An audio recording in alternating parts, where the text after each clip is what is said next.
hemoglobin, and obviously benefiting here idagasp. The curves separate quite distinctly. If we look at fasting plasma glucose, there was really no significant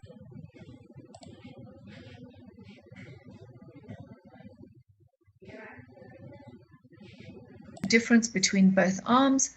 But I think what is really relevant are the results for confirmed hypoglycemia and nocturnal confirmed hypoglycemia. Here we can see a 27% reduction in risk in confirmed hypoglycemia and a 25% reduction in risk for nocturnal confirmed hypoglycemia. So what does this study really show us? And I think when we look at specific targets, we can really see the impact. So if we're looking at achieving a glycated hemoglobin less than 7%, here we can see 59% of those in the idagasp arm achieve this versus 40% in the insulin glargine arm. If we look at the combined target of glycated hemoglobin less than 7% without hypoglycemia, again, we see a significant benefit with idagasp. Over 40% with idagasp versus 25% with insulin glargine. So in summary, this study showed us very clearly that comparing idagasp versus insulin glargine as the first injectable in insulin-naive patients, superiority with respect to glycated hemoglobin, total daily insulin dose was quite similar, but we do see a numerical benefit with respect to confirmed hypoglycemia and nocturnal confirmed hypoglycemia. So let me just finish off really with the key findings from the idagasp clinical trial program. So I've shown you really the results of Boost Japan, and this was really once a day idagasp versus a basal insulin, in this case insulin glargine. You saw efficacy and even superiority with respect to glycemic control, and in particular there was lower postprandial excursions and lower numerical numbers of hypoglycemia. But in the other studies, for example, the other Boost studies where we compared BID idagasp versus BIASP 30, here again there were significantly lower levels of hypoglycemia overall and nocturnal, increased dosing flexibility, lower fasting plasma glucose, and also lower postprandial excursion. And finally, the study comparing BID idagasp versus a full basal bolus regimen again showed us advantages of the co-formulation. 2 injections versus 4, fewer number of injections, and also just 1 pen, you don't need 2 pens, and lower insulin doses as well. So I think I've shown you that idagasp is a novel co-formulation. I've shown you the properties of this new insulin, and finally, some of the results or the most important results of the phase 3 clinical trial program. So with that, I'll finish and I'll hand back to SP. Thank you very much for listening to me.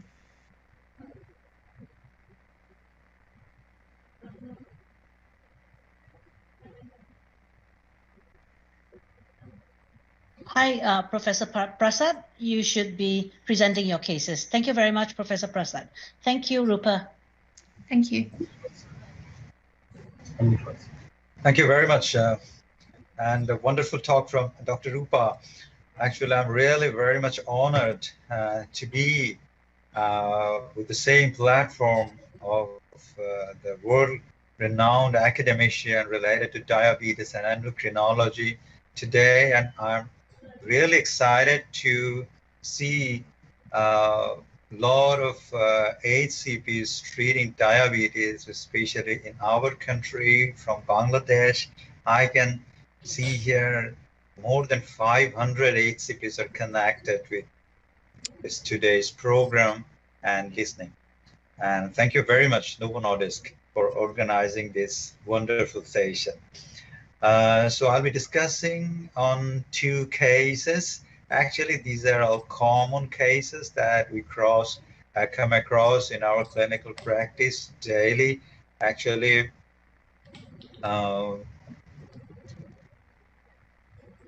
here's my disclosures. And the first case is Mr. Sharifuddin. He's a diabetic patient for the last 10 years, and 53 years old man. He's a busy businessman, and you can see that he is quite obese, 32 BMI, and his fasting blood glucose is 12, and postprandial is 8. So clearly shows uncontrolled diabetes. And you can see here 10% HbA1c.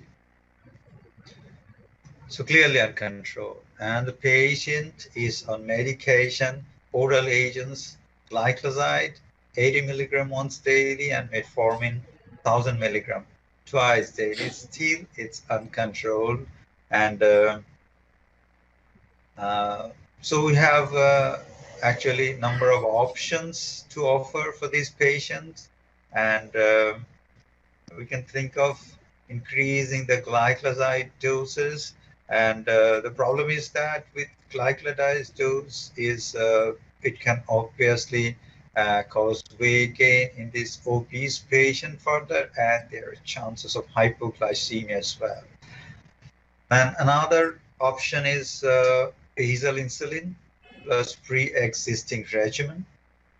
But the problem is that we couldn't actually convince the patient for insulin initially. He was very much resistant, as all our healthcare professional faces every day. Oh, doc, I don't want to get onto insulin. Now I want to take some time. I would like to do more exercise, and I'll be very much particular about my diet. Doctor, please wait for a few months. I'll try and make this happen, that my blood glucose comes down.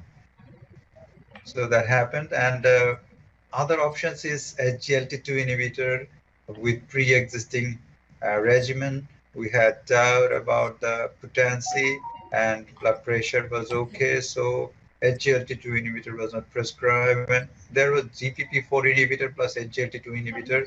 This combination with pre-existing regimen of glycoside and this metformin was actually selected.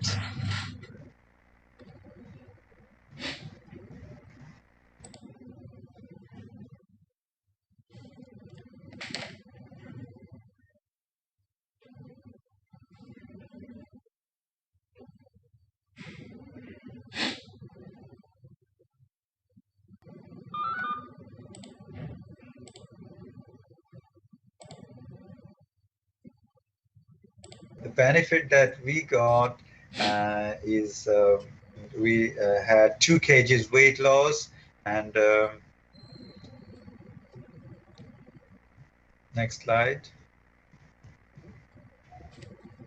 And HbA1c is still above 7%. So the target is not reached. The patient was exhausted, and we just offered him the genital infection. Chance of genital infection is quite high. So we didn't think of this SGLT2 inhibitor with metformin, but co-formulation was planned for this patient. You can see that we started with twice daily IDEC ASP in this patient, 15 units in the morning and 10 units at night, along with metformin 500 milligram twice daily. We didn't start the GLP-1 receptor agonist for this patient because the patient is quite symptomatic, and GLP-1 receptor agonist would not lower the symptoms of leukotoxicity, the polyuria, polydipsia right away. That's why we need to give the patient a quick relief. And you know from the academy that the glycemic memory for this patient, young patient, the formula is hit early and hit hard. So we wanted to hit hard for this patient and lower the blood glucose level right away and quickly get the advantages of this good control to this patient. And in like 6-month period, we saw that blood glucose level was lowered and glucotoxicity was over, and patients' HbA1c actually lowers from 11% to 8% and to 6.5% in 6-month period of time.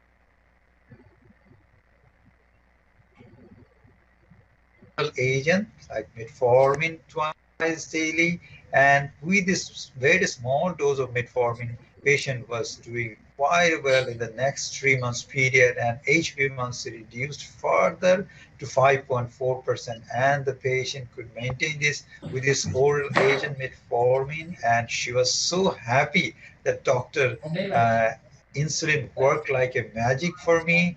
And I was afraid initially that insulin, whether I need to take this insulin for lifelong or not. We just assure this patient that you need not to continue insulin for lifelong, just to lower the glucotoxicity, and we will switch over to oral agents and you'll be doing fine. So the patient and both the physician is happy with twice daily 500 milligram metformin, and she is now 11% to 5.4% HbA1c, 5.2 fasting, and 2 hours is 7.5, and patient is very much happy. Thank you very much, and may I welcome the host for the next speaker. Thank you very much, dear audience, for your patience here. Thank you so much, Professor Prasad, for sharing with us your 2 interesting cases. And thank you, Rupa. Next, we have